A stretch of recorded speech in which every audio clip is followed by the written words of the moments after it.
Problem थी कि गाड़ी पिकअप नहीं थी ले रही, बहुत गुडी गुडी चल रही थी।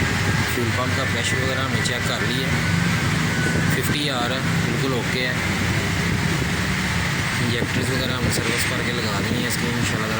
टैप तक लगा गाड़ी को स्टार्ट करके दोबारा आपको रिप्लाई देंगे। अल्हम्दुलिल्लाह गाइस, गाड़ी हमारी ओके हो चुकी है। देख सकते हैं आप, टोयोटा करोला 2012 मॉडल, हर चीज़ कंप्लीट हो गई है इसकी। अभी हम आपको इसकी स्टार्टिंग चेक करवाएंगे।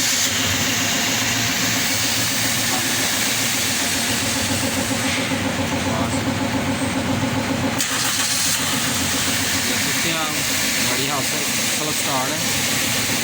ये है हमारे बड़ा भाई बड़े engineer Qasim autography workshop Delhi bypass Gujranwala. हमारे चैनल को सब्सक्राइब करें और बेल आइकन वाले बटन पर क्लिक करें। हमारी हर नई आने वाली वीडियो आपको अपडेट कर दें।